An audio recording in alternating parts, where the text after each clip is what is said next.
Hey there guys, how's it going? Welcome back to the channel. This is my quick review of Captain Marvel. Do make sure to like, subscribe, and enjoy.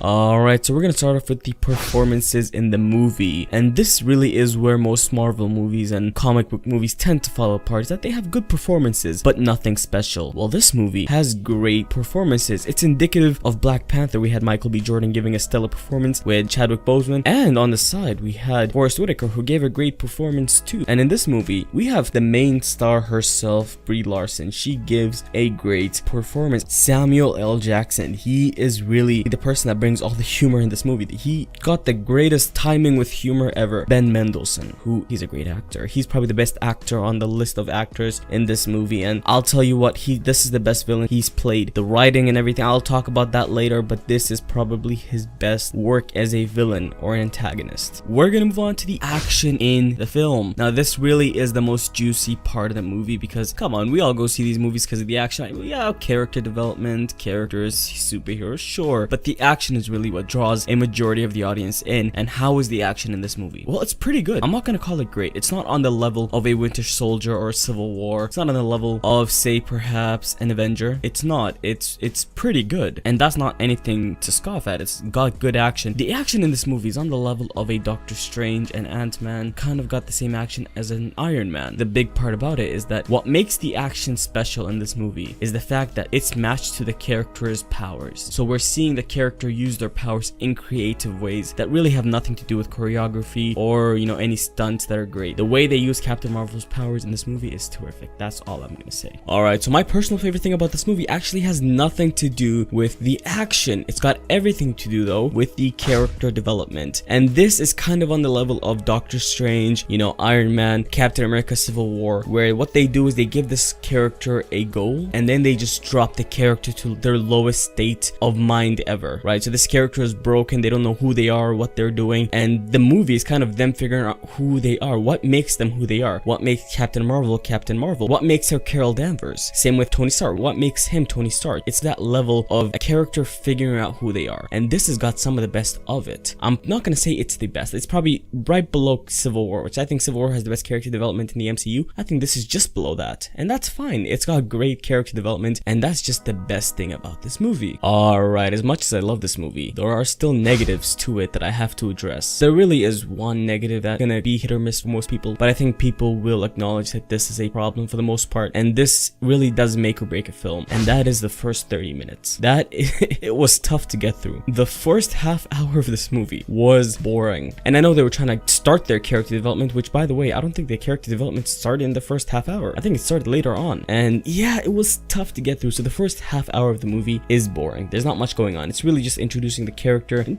there's a cool fight scene in the beginning with like Captain Marvel. I'm not gonna spoil what the fight scene's about, but she's locked onto something and she has to break through, and the way the techniques she uses to do so are creative, and that's what I liked about this movie. But besides that, the first half hour is kind of boring. So just, if you guys get bothered by movies that have a boring opening, then yeah, you should know that about this movie. Just remember, it's all subjective. For the record, I'm done trying to make y'all comfortable.